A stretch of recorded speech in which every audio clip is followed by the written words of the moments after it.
Nay, Oh, totoo nga. Ba't hindi mo lang sinabi sa akin? ba't ko naman sasabihin sa'yo, anak? Eh, wala naman issue. Eh kung dagdag kita lang naman, kaya ko na. Hindi mo na kailangan magtrabaho. Hindi naman dahil sa pera, kaya ako tinanggap itong offer sa akin ni Pedi. Gusto ko lang naman magkatrabaho dahil wala naman akong ginagawa dito sa bahay para naman malibang ako. Naiintindihan ko nga yun, Nay. Pero syempre, di ba yung katawan niyo humihina na? Ano palagay mo sa akin, ha? Wala akong sakit. Eh di ba nga, Nay, humihina na yung tenga niyo. O ikaw bata ka, ha? Pwede ba matuto kang rumispeto? Huwag mo akong mumurahin. Dahil hindi kita minumura. Sabi ko, humihina na yung tenga niyo. Ayan, inulit ko pa. Pinaiinit mo talaga ulo ko.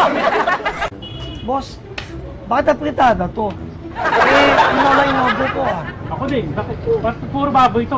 Gulay ang order ko Ano na nangyari dito? Uncle, nagagalit sila kasi nagkapalit yung orders nila. Tama ba pagkakakuha mo ng order? Nilista mo ba? Tama naman po, Uncle. Yun yung binigay ko kay Aling Martha. Dali Martha? Pwede. Ano yun? Bakit? Hindi, Martha, tatanong ko lang kasi parang medyo nagkakagulo ata sila sa mga... Nagpalit-palit ata yung order. Linista ko pa nga yung mga order nila eh. Linista Mali ko daw naman eh. na ayos. Ayos naman yung luto ko, di ba? Nalista mo ba? Meron ka ha. Eto. Ah. Ayan o. Tignan mo. Tinola kay George, Calderette.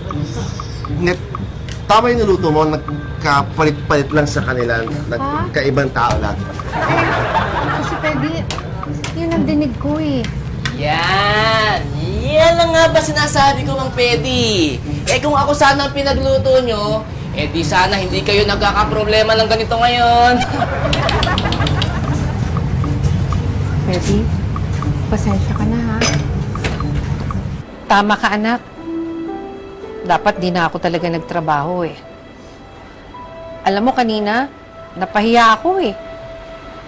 Nahiya nga ako kay Pedi. Dapat dito na lang ako sa bahay eh. Hindi na lang ako lalabas. Hindi na ako babalik doon. Nay, alam nyo, bumalik kayo doon. Bakit? Hindi na nga kaya ng katawan ko eh. Kaya nyo yun.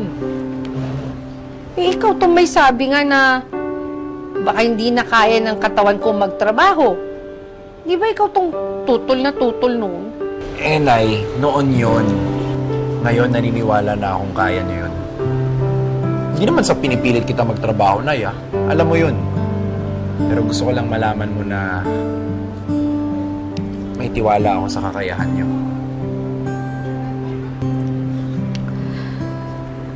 Alam mo, anak, salamat ha. Ang laking bagay sa akin ang sinabi mo. Kaya, babalik na kayo sa karinderya?